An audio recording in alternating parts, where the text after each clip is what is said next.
indonesia.blogspot.com. Dengarin yuk, seru ah. Alkisah, kala itu negeri Galuh Pakuan sedang dilanda cobaan berat. Musim kemarau yang berkepanjangan menimbulkan kesengsaraan rakyat. Arya Munding Wilis yang menjadi adipati kala itu memang sedang diurus. Istrinya yang sedang hamil menginginkan daging kijang berwarna putih. Demi cintanya kepada sang istri, Adipati Wilis pergi untuk mencari buruannya itu dengan 2 pengawal dan kuda kesayangannya yang bernama kuda Dawuk Ruyung.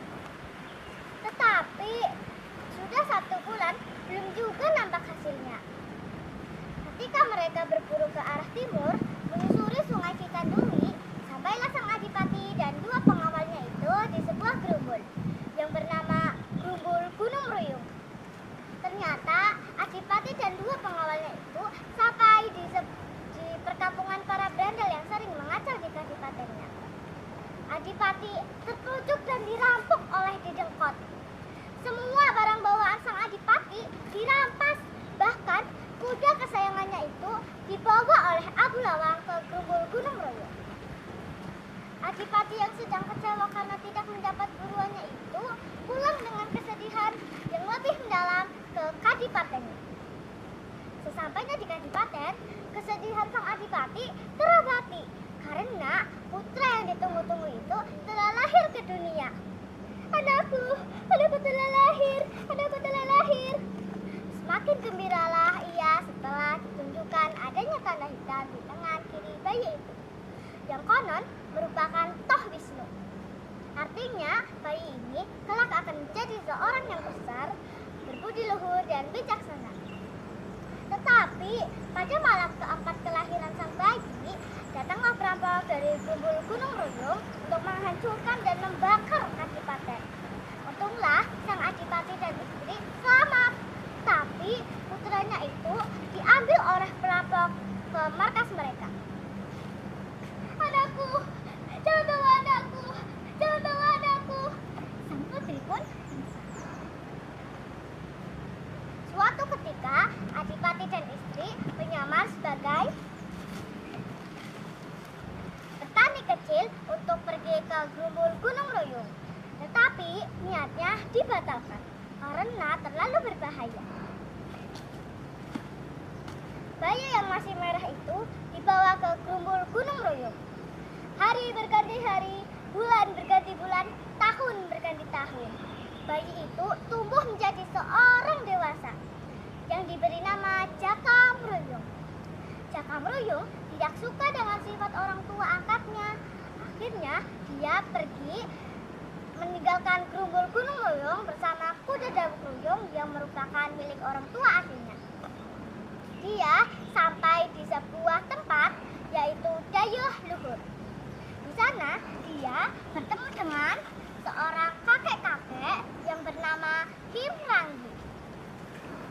Kim Ranggi merupakan bekas prajurit kerajaan Majapahit yang kini hanya bekerja sebagai pembuat kerangka keris.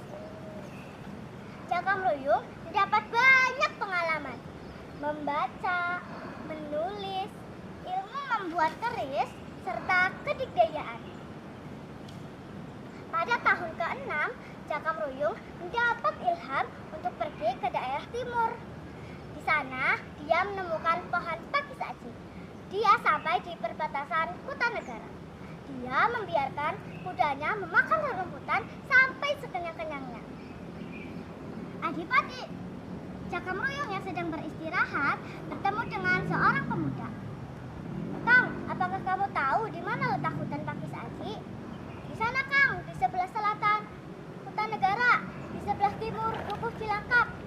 Jakam Ruyung sampai di kaki bukit hutan pakis aji dan dia menyeberangi kali yang bunyinya racak-racak. Kali itu dinamai Kali Racak. Di pinggir hutan, Jakam Ruyung menemukan pohon yang berbuah lebat. Jakam Ruyung bertanya kepada orang yang ada di sana, Kang, itu namanya buah apa? Tetapi orang itu malah jawab dengan bahasa Sunda. Iya mah, gondang amis. artinya buah koneng yang manis. Di tengah-tengah hutan, Cakamruyung bertemu dengan ular raksasa. Cakamruyung berhasil membunuh dan membakar ular raksasa itu. Tetapi akibatnya hutan Pakis Aji ikut terbakar. Cakamruyung ditangkap dan dihukum.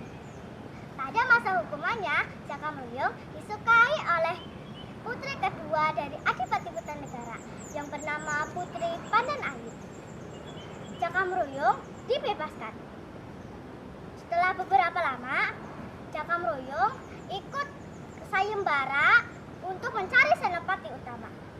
Dengan kesaktian Cakamruyung, dia berhasil memenangkan sayembara itu dan diangkat sebagai senopati utama dan dinikahkan dengan Putri Pandan-ayu. Berita tersebut sampai ke Adipati Wilis dan istrinya. Mereka pergi ke Kutanegara dan membuka jati dirinya. Dan acara pernikahan pun dilaksanakan. Tetapi terjadi kehebohan. Putri ke-1 dari Adipati Kutanegara pergi karena malu telah dilangkahi oleh adiknya. Dia bertapa di sebuah kali dan meninggal di sana. Bertahun-tahun kemudian, Adipati Kutanegara berlanjut usia dan Cakamruyung menggantikannya dan diangkat sebagai Adipati Kutanegara.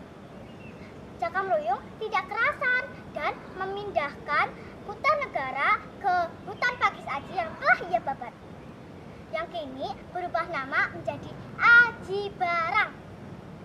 Dewan juri dan teman-teman, dari kisah tersebut dapat kita pelajari berbuat baik, bersikap sopan, dan bijaksana. Demikian cerita dari saya. Wassalamualaikum warahmatullahi wabarakatuh.